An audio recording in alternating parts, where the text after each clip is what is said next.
이런 이야기가 있습니다. 주님을 경배하기 위해서 세 사람이 예배당을 찾았는데 이 첫 번째 사람은 겉으로 보기에도 예사롭지가 않습니다. 금으로 치장한 옷을 입었습니다. 그가 먼저 주님 앞에 나아가 무릎을 꿇고 이렇게 고백을 합니다. 주님, 용서하여 주옵소서. 내가 정말 보잘것없는 사람입니다. 이제 두 번째 사람이 나아가는데 이 두 번째 사람도 예사롭게 보이지 않습니다. 은으로 치장한 옷을 입었습니다. 그가 이렇게 말하는 거예요. 주님, 용서하여 주옵소서. 내가 보잘것없는 사람입니다. 세 번째 사람 차례입니다. 근데 이 세 번째 사람은 옷이 허름해도 너무 허름합니다. 옷은 허름한 데다가 머리는 흐트러져 있고 그가 또 이렇게 이야기합니다. 주님, 용서하여 주옵소서. 내가 보잘것없는 사람입니다. 근데 이 모습, 이 세 번째 사람 모습을 본 첫 번째 사람이 이 두 번째 사람을 쿡 찌르면서 이렇게 이야기하는 겁니다. 야, 저 보잘것없는 사람 좀 봐. 세 번째 사람은 진짜 보잘것없는 사람이었습니다. 전 보잘것없는 사람입니다라는 말이 우리 하나님 앞에서의 미사역구가 아니었습니다. 근데 첫 번째 사람은 당혹스러웠습니다. 아니 왜 저 사람이 나와 함께 있는 거지? 또 자존심도 상했습니다. 왜 저 보잘것없는 사람이 하나님 앞에서 자기처럼 나는 보잘것없는 사람입니다라고 고백하지? 여러분, 우리 주님께서는 보잘것없는 사람들과 함께 하셨습니다. 보잘것없는 사람들과 보잘것없는 일을 하셨습니다. 근데 그걸 보면서 마음이 썩 유쾌하지 않았던 사람이 있습니다. 내켜하지 않았던 사람이 있습니다. 오늘의 주인공 세례 요한입니다. 여러분, 세례 요한은 누가 뭐래도 기도의 사람이었습니다. 광야의 영성을 가진 사람이었습니다. 사람들하고 섞이지 않고 유대 광야에 머무르고 요단강 근처에 머물면서 광야에 외치는 자로 살았던 사람입니다. 여러분, 복음서를 보면 이 세례 요한은 그의 제자들하고 숱하게 금식을 한 것 같습니다. 금식을 하면서 우리 하나님의 뜻을 물었을 테고 모세에서 선지자에 이르기까지 구약 성경을 살피면서 메시아가 어떤 분이신가 생각하고 또 생각했을 겁니다. 그리고 자기 자신 또한 메시아를 예비하는 자로 한치의 어긋남 없이 살려고 부단히 애를 썼을 것입니다. 뿐만 아니라 세례 요한은 요단강에서 메시아를 보았습니다. 그가 우리 주님께 세례를 베풀 때 하늘이 갈라지고 비둘기 같은 성령이 내렸고 하늘에서 소리가 들리는 것을 세례 요한도 경험했습니다. 근데 시간이 지나면 지날수록 그의 마음에 의심이 생겼습니다. 이분이 맞는가? 저렇게 보잘것없는 사람들과 어울려 다니고 메시아의 그 큰 일은커녕 저렇게 보잘것없는 일을 하고 다니는 저 사람이 그리스도가 맞는가? 내가 보잘것없어서 그렇지 뭐, 하나님의 큰 일을 내가 헤아리지 못해서 그렇지 뭐, 이런 생각을 하다가도 보잘것없는 이들과 어울리는, 이제는 보잘것없는 이가 되어버린 예수님에 대해서 마음에 의심이 생겼습니다. 그래서 자신의 제자를 보냈습니다. 우리 2절 3절 말씀을 같이 읽어보겠습니다. 요한이 옥에서 그리스도께서 하신 일을 듣고 제자들을 보내어 예수께 여짜오되 오실 그이가 당신이 오니까 우리가 다른 일을 기다리오리까? 여러분, 이런 질문이 왜 생기겠습니까? 그의 기대와 그의 바람 때문이겠죠. 그가 하나님과 씨름하면서 그의 마음 안에서 그려냈던 그의 그리스도상, 그의 그리스도의 모습 때문이었습니다. 여러분, 요한은 광야에서 낙타 털옷을 입고 허리에 가죽띠를 띠고 그를 찾아왔던 구도자들에게 아주 담대하게 전했습니다. 뭐라고요? 회개하라. 뿐만 아니라 바리새인과 사두개인들, 유대 기득권층을 향해서도 이렇게 이야기했습니다. 우리 마태복음 3장 7절 8절 말씀 함께 읽겠습니다. 독사의 자식들아, 누가 너희를 가르쳐 임박한 진노를 피하라 하더냐? 회개에 합당한 열매를 맺으라. 진노가 임박했습니다. 정치적인 영향력이 있는 사람이든 부유한 사람이든 세례 요한은 거침이 없었습니다. 어떻게 그럴 수 있었을까? 하나님께서 그에게 주신 사명이기도 했지만 그는 임박한 진노를 예비하는 사람이기도 했습니다. 그에게 메시아는 어떤 일을 행하는 분이어야 했습니까? 여러분, 우리 마태복음 3장 11절 말씀 같이 읽겠습니다.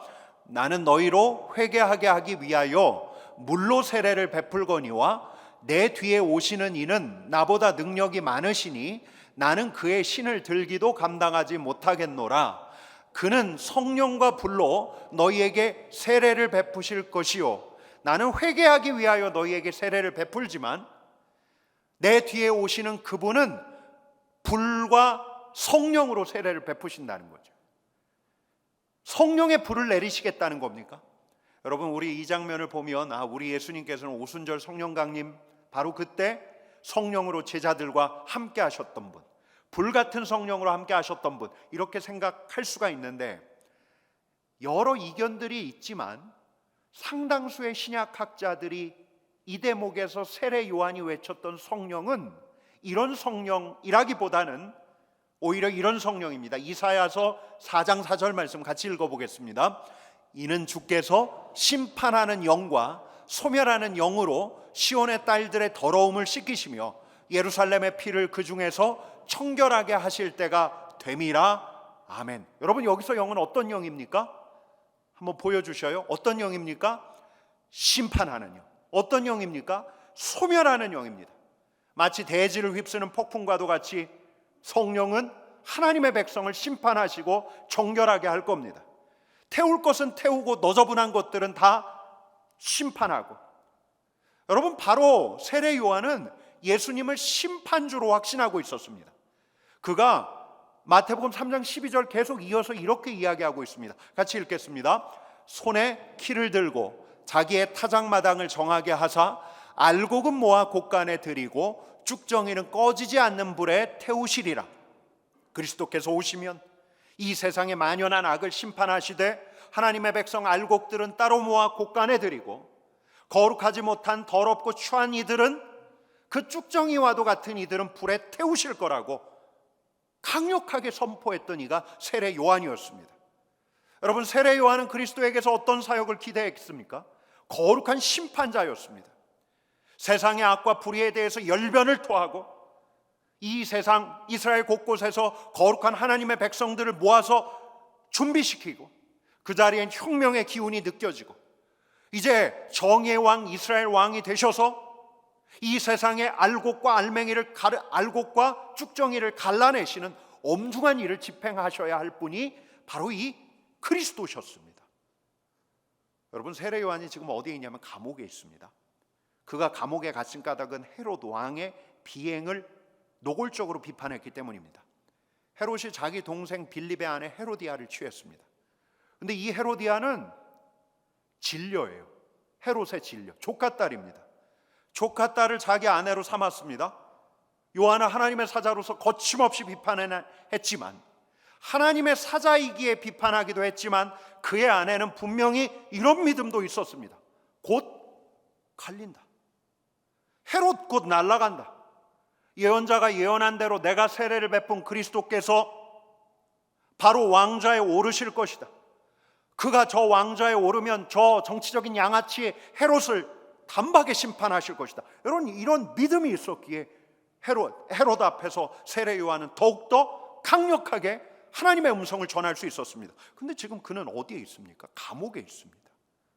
게다가 감옥에서 제자들을 통해서 예수님에 대한 이야기를 듣는데 그 예수님은 혁명은커녕 보잘것없는 이들 틈에서 보잘것없는 일들만 하고 있습니다. 저분이 이스라엘 새로 열까? 저분이 이 세계의 악을 심판하고 선한 세계를 여실 수 있을까? 여러분, 우리도 세례 요한이었으면 똑같은 고민에 시달렸을 겁니다. 맞을까? 정말 하나님의 사람이 맞을까? 우리가 기다려온 하나님의 사람이 맞을까? 그걸 직접 물어보기로 했습니다. 제자들을 보냅니다. 그리고 묻습니다. 우리 3절 말씀 같이 읽겠습니다. 오실 그이가 당신이 오니까 우리가 다른 일을 기다리오리이까. 여러분, 세례 요한의 제자들도 예수님 있는 그 자리에 가서 누구를 먼저 보았을까요? 그래도 갈릴리 촌부들은 좀 낫습니다. 어부들, 마태, 세리는 괜찮습니다. 그런데 주님 곁에 모여있던 이들은 정말 보잘것이 없는 사람이었어요. 앞 못 보는 매인, 평생 누워만 있던 사람, 나병 걸린 사람, 듣지 못한 사람, 혁명하고는 거리가 먼 웬 불황아 집단처럼 느껴지기도 했을 겁니다. 그들은 정말 당혹스러워서 야, 진짜 보잘것없는 자들이다, 이런 생각에 사로잡혔겠죠. 근데 주님께서 말씀하시는 겁니다. 우리 4절 하반절 5절 말씀을 같이 읽어보겠습니다. 같이 읽겠습니다. 너희가 가서 듣고 보는 것을 요한에게 알리되 맹인이 보며 못 걷는 사람이 걸으며 나병 환자가 깨끗함을 받으며 못 듣는 자가 들으며 죽은 자가 살아나며 가난한 자에게 복음이 전파된다 하라. 아멘. 너희가 맹인만 본 것이 아니다. 맹인이 눈을 떴다. 너희가 못 걷는 자만 본 것이 아니다. 못 걷는 자가 걷고 있다. 나병 환자가 깨끗함을 받고 있다. 죽은 자가 살아났다. 가난한 자에게 복음이 전파되고 있다. 이걸 요한에게 가서 전하라. 여러분, 세례 요한이 가서 본 그 자리에는 거대한 명분이 없었습니다. 정치적인 구호가 없었습니다. 제자들 사이에서는 저 헤롯과 저 제국 로마를 향한 거룩한 분노로 충만해 있지 않았습니다. 왜 이 세계가 이렇게 틀려먹었는가? 왜 이 세계가 불로 심판을 받아야 하는가? 우리 주님께서는 정의를 명분 삼아서 주님 앞에 모여든 이들을 충동질하지 않았습니다. 선동하지 않았습니다. 무엇이 옳은가, 무엇이 그른가, 이걸 심사숙고할 수 있는 지혜로운 용감한 이들이 규합돼서 메시아 혁명을 준비하는 곳이 아니었습니다. 여러분, 오히려 우리 주님은 보잘것없는 이들을 상대하고 있었습니다. 그들의 필요를 채우고 있었습니다. 우리 주님은 생활 밀착형이라고 해야 할까요? 먹고 사는 이들의 줄임배를 채워줍니다. 죄 많은 세상에서 그들의 삶을 방해하는 가장 불편한 짐, 병도 고쳐주십니다. 물론 그분의 메시지는 심오했습니다. 여러분, 다른 혁명가들의 메시지하고는 달랐습니다. 여러분, 사람을 규합하기에 가장 쉬운 방법 중에 하나가 무엇입니까? 그건 주적을 정하는 겁니다. 공통의 적을 정하는 겁니다. 근데 그분은 그렇게 하지 않았습니다. 적대감에 기반한 연대, 저 보이는 세력, 로마든 아니면 유대의 기득권이든 주적을 정한 다음에 그들의 불의와 불법을 폭로하고 심판주로서 의기충만한 이들을 규합해 가지 않으셨습니다. 오히려 예수님께서는 하나님께서 다스리시는 세계가 어떤 세계인지, 원수를 사랑하고 하나님을 사랑하고 재물을 미워하고, 와, 어찌 보면 정말 이 실용주의자, 현실주의자, 운동권들이 보기에는 손에 안 잡히는 낭만적인 메시지들을 전하셨습니다. 그리고 우리 주님께서는 그 낭만적인 하나님이 다스리시는 세계가 어떤 모습인가를 대단히 사소하고 보잘것없는 공간 안에서 실현해 가고 계셨습니다. 여러분, 세례 요한의 제자들이 그 자리에서 무엇을 보았겠습니까? 무엇을 보았겠습니까? 그들은 사랑과 은혜를 보았습니다. 하나님의 사랑과 은혜가 추상적인 관념이나 이론이 아니라 그리스도께서 계신 그 자리에서 움직이고 있는 것, 구현되고 있는 것을 보았습니다. 누가 옳고 누가 옳지 않는가, 알곡과 가라지를 가르는 현장에 있었던 게 아니라 스스로 정말 보잘것없다고 여기는 이들의 필요를 채우는 바로 그 사랑과 은혜가 옴작거리는 현장에 있었습니다. 바로 그곳이 우리 주님께서 계셨던 곳이었습니다. 여러분, 제가 언젠가 이제 제 자신의 모습을 보면서 깜짝 놀랐던 적이 있는데요.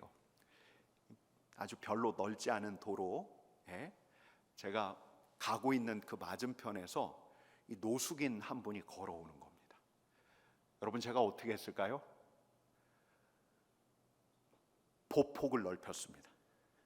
속도를 빨리 했습니다. 그의 곁을 지날 때는 숨도 참았습니다.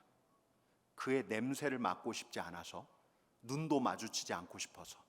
여러분, 근데 이분들도 그런 저를 알고 있다는 것을 나중에 알았습니다. 그분들도 압니다. 사람들이 자신들 앞을 지날 때는 빨리 지난다는 걸 압니다. 천천히 걷던 이들도 2배 이상 속도를 낸다는 걸 압니다. 혹여 그들과 닿을까, 냄새라도 맡게 될까 빠르게 지나친다는 것을 그들이 너무나 잘 압니다. 여러분, 그때라고 안 그랬을까요? 아니, 그때는 더 그랬습니다. 저 가난한 사람, 저 실패자라고 하는 낙인뿐만 아니라 그 세계는 종교적인 세계였잖아요. 유대인들의 세계였습니다. 그러다 보니 저 죄인, 저 하나님께 버림받은 자라고 하는 낙인이 하나 더 있었습니다. 근데 메시아 대신 그리스도께서 대신 예수께서 거기에 가신 겁니다. 거부당한 이들에게 가신 겁니다. 나병 환자에게 가시고, 중풍병자에게 가시고, 귀먹은 자, 눈먼 자에게 가시고. 여러분, 예전에 눈먼 자들은, 오늘날에는 안마사도 하고 교사도 할 수 있지만, 예전에 눈먼 자들은 할 수 있는 게 마을 어귀에서 구걸하는 거 말고는 없었습니다. 그러니 그들은 거절감에 시달렸습니다. 그들에게 더 끔찍했던 건 그들의 병보다도 오히려 거절감, 사람들로부터 소외되고 있다는 고독감이었습니다. 여러분, 폴 브랜드라는 의사분이 있는데, 이분이 이제 나병 환자를 많이 다뤘어요. 책도 내시고. 근데 이분이 인도에 가서 이제 나병에 걸린 젊은 사람을 치료를 하는데, 그때 이제 이 나병 환자 어깨에 손을 얹고 앞으로 이 환자가 어떤 치료를 받아야 하는지 쭉 설명을 하는데, 이 나병에 걸린 똑똑한 젊은이가 막 울더래요. 어깨를 들썩이면서. 이 폴 브랜드 박사가 내가 뭘 잘못했는가 그런 생각이 들어서 통역하는 여성에게 물었습니다. 왜 이 젊은 친구가 이렇게 우는지를 물었습니다. 여러분, 그가 왜 울었겠습니까? 폴 브랜드 박사가 그의 어깨에 이렇게 손을 얹었기 때문입니다. 지난 몇 년 동안 아무도 나병에 걸린 이 친구에게 손을 갖다 댔던 사람이 없었기 때문입니다. 여러분, 우리 예수님 이 마태복음 복음서 읽다 보면 대단히 놀라운 게 손부터 갖다 대십니다. 거룩하지 않고 부정하다고 여겨지는 이들에게 손부터 갖다 대십니다. 그들을 낫게 하십니다. 그들의 질병뿐만 아니라 하나님께 버림받았다 생각했던 이들의 마음을 닦아내십니다. 여러분, 이들이 예수 그리스도를 통해서 알게 되는 겁니다. 누구를 알게 됩니까? 하나님을 새로 알게 되는 겁니다. 여러분, 저는 이런 가정도 한번 해봤습니다. 세례 요한이 조금 더 오래 살았다면, 세례 요한이 헤롯에 의해서 죽임을 당하지 않습니까? 근데 예수님의 행적을 조금 더 오래 지켜볼 수 있었다면 어떻게 됐을까? 그러니까 예수님께서 잡히시고 십자가에 달려 돌아가시는 그 장면까지 봤다면, 우리 예수님 손에 키를 들고 알곡과 쭉정이를 가르신 다음에 쭉정이 다 불구덩이에 던져버리실 심판주로 여겼던 이 세례 요한이 예수님께서 심판당하시는 그 장면까지 보았다면 세례 요한은 어땠을까, 그런 생각이 듭니다. 여러분, 그리스도께서는 우리가 너무 잘 아는 대로 심판자가 되신 것이 아니라 심판을 당하셨습니다. 이 악한 세계와 사람들을 심판하신 것이 아니라 악한 세계와 악한 사람들을 대신해 심판을 당하셨습니다. 보잘것없는 자를 품고 고치시더니 결국 이 보잘것없는 자들을 위해서 죽으셨습니다. 심판주가 되어야 하실 분이 구세주가 되셨습니다. 감히 하나님의 백성이 될 수 없다고 꿈도 꿀 수 없었던 이들, 보잘것없는 이들, 성전에 가면 머리를 조아리질 수밖에 없었던, 쭈그리고 앉아서 구석에서 무릎만 꿇고 있었던 보잘것없는 이들, 하나님의 다스림은 꿈도 꾸지 못한 이들, 그들의 고개를 들게 하시려고, 그들로 하나님의 백성 되게 하시기 위해서 그리스도께서 심판을 당하셨습니다. 여러분, 십자가는 하나님의 아들을 참칭한 예수 그리스도를 향한 사람들의 심판, 이렇게 생각했습니다. 사람들은. 그런데 십자가는 무엇이었습니까? 죄인으로서는 갈 수 없는 길, 하나님의 다스림에 이르는 길, 죄인을 대신해 그리스도께서 그 길 내시려고 누구에게 심판을 받았습니까? 하나님께 심판을 받았습니다. 그래서 그분의 나라가 열린 겁니다. 다스림의 길이 열린 겁니다. 예수 그리스도로 인해서 하나님의 다스림을 받을 수 있는 사람과 하나님의 다스림을 받을 수 없는 사람이 나뉘어지고, 하나님의 다스림 받을 수 없는 이들 심판장으로 보낸 것이 아니라 감히 하나님의 다스림을 꿈꿀 수 없는 이들로 이방인과도 같은 보잘것없는 우리들로 하나님의 다스림 안에 살 수 있는 길을 그리스도께서 직접 여신 겁니다. 여러분, 저와 여러분들은 이 놀라운 십자가의 은혜 아래 있습니다. 우리가 다시 죄로 돌아가긴 돌아가요. 다시 돌아가요. 또 돌아가요. 다시 돌아가지만 다시 주님께 돌아가면 돌아오는 자 정죄하지 않으시고 품에 안길 수 있어요. 또 다시 하나님의 다스림을 기대할 수 있어요. 여러분, 하나님의 임재 연습으로 유명한 17세기의 구도자 중에 로렌스 형제라는 분이 있죠. 아마 들어보셨을 겁니다. 이 로렌스 형제의 이 탁월한 영성이 이제 퍼지자 사람들이 가서 물었습니다. 형제님도 죄를 지을 텐데, 또 죄를 지을 텐데, 죄를 지으시면 어떻게 하세요? 이 죄책감 어떻게 해소하세요? 근데 이 로렌스 형제가 답한 게 걸작입니다. 저는 그저 하나님께 고백하고 다시 삽니다. 그게 끝입니다. 저는 예수 그리스도로 말미암아 십자가로 나의 죄를 대속하신 그분의 은혜를 믿기에 하나님께 내 죄를 고백하고 하나님의 다스림으로 돌아가 다시 살아갑니다. 하나님의 다스림 안에서 살아갑니다. 여러분, 세례 요한과 그분의 제자가, 세례 요한의 제자들이 예수님에게서 무엇을 보았을까? 어떤 주석에 이렇게 쓰여져 있는데 제가 그걸 그대로 읽어드리겠습니다. 예수님 안에서 하나님의 자비가 심판을 능가했다. 한번 따라해 볼까요? 예수님 안에서 하나님의 자비가 심판을 능가했다. 심판을 능가하는 사랑이죠. 보잘것없는 자들을 거부하지 않는 사랑입니다. 병든 자를 치유하고 죄인들을 살리는 사랑.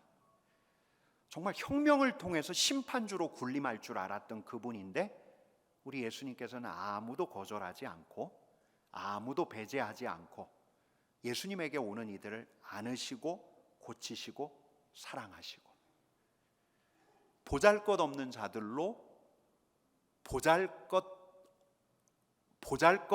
없는, 이거 어떻게 반대말을 만들어야 되나요?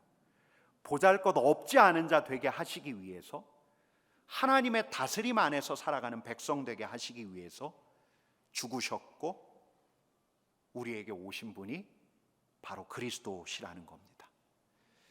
여러분, 우리가 너무 잘 아는 그분이지만 우리 주님께서는 심판 대신에 사랑을 택하셨다는 겁니다. 100세가 훨씬 넘었는데 활동하고 있는 유명한 철학자가 있으십니다. 연세대 명예교수 김영석 교수라는 분인데, 이분이 지난 봄에 이제 중앙일보에 정기적으로 칼럼을 쓰시는데 아주 오래전 안동에서 있었던 일을 회고하고 있었습니다. 제가 그래서 그 사건에 대한 신문 기사를 쭉 찾아봤습니다. 그래서 좀 이 김영석 교수의 글과 이 신문 기사의 내용을 조합했더니 사건의 전말이 이랬습니다. 아주 불우한 가정 환경에서 자라난 10대 때 집에서 뛰쳐나온 거의 고아처럼 자랐던 불우한 인생을 살았던 한 육군 하사가 1968년 5월에 안동 문화극장 정문 앞에서 수류탄을 던졌습니다. 막 영화가 끝나고 극장에서 밀려나가던 사람들이 많이 다치고 죽었습니다. 5명이 죽고 수십 명이 다쳤습니다. 아마 안동 사셨던 분은 이 사건을 잘 아실 겁니다. 여자친구의 변심이라는 이유가 있었는데 이 육군 하사가 이렇게 한 데에는 일종의 세상에 대한 복수였습니다. 지금도 그 기사가 검색이 되는 걸 보면 당시 엄청난 사건이었던 것 같습니다. 그가 그날 잡혀서 이제 사형 선고를 받았는데, 여기서부터는 이제 뉴스에 안 나오고 김영석 교수의 글을 따릅니다. 그가 이제 군목의 면회를 계속 거절했습니다. 이 목사님이 그를 이제 마지막으로 만나서 위로하기를 원하고 그를 찾아갔지만 계속 거절합니다. 이 목사님 마음에 큰 부담이 생겨서 이 목사님이 예배당에 나와서 기도합니다. 하나님, 도대체 왜 이 친구가 이렇게 흉악한 일을 저지른 겁니까? 하나님, 어떻게 해서 이렇게 끔찍한 일을 저지른 겁니까? 그때 이 목사님이 답을 찾았습니다. 그게 뭐였냐면 사랑의 단절. 목사님이 가서 눈물로 호소를 했습니다. 야, 너만 죄인이 아니다. 너를 사랑하지 못한 나도 죄인이고 너를 사랑하지 못한 우리 모두가 죄인이다. 이 이야기를 듣는데 이 육군 하사의 마음이 열렸어요. 흐느끼기 시작했습니다. 둘이 손을 잡고서 울었다고 합니다. 한참 울다가 목사님이 이렇게 이야기했습니다. 과거에 너를 사랑했고 근데 지금도 너를 사랑하고 있고 앞으로 영원토록 너를 사랑하고 계신 분이 있다. 육군 하사가 묻습니다. 그게 누굽니까? 하나님이시다. 우리 아버지시다. 우리 아버지께서는 너를 사랑하신다. 여러분, 이 군목 이야기가 맞습니까? 이 목사님 이야기가 맞습니까? 세례 요한이 너무너무 당혹스러웠던 것은 우리 예수님께서 오셔서 죄인들, 거룩하지 않은 자들, 흉악한 자들, 추악한 자들을 심판하지 않으신다는 거였어요. 세례 요한이 목격한 장면은 그들을 거절하시지 않는 사랑과 은혜의 우리 하나님을 목격한 겁니다. 여러분, 그가 신앙을 갖게 되었어요. 그리고 세례를 받았습니다. 그리고 그가 할 수 있는 마지막 선행, 총살한 사람은 다른 장기를 기증할 수 없지만 유일하게 안구는 기증할 수 있다고 해서 이제 안구를 기증하기로 하고 찬송을 부르면서 형장으로 갔다고 합니다. 이 김영석 교수가 이 사건이 굉장히 자기에게 인상적이었는데 후에 아주 우연한 기회에 이 안과 의사를 만나서 들었다고 합니다. 근데 이 안과 의사가 뭐라고 이야기를 하냐면 이 마지막으로 육군 하사가 안과 의사에게 이런 말을 전하더랍니다. 저는 육신의 눈을 떴으나 마음의 눈을 뜨지 못해 큰 죄를 범했습니다. 내 눈을 받는 사람에게 말해 주십시오. 마음의 눈을 뜨라고. 그리고 이 김영석 교수님은 캐나다 집회에 가셨다가 이 이야기를 설교 중에 전하는데 한 분이 다가오셔서 말씀하시더랍니다. 제가 그 군목 목사님입니다.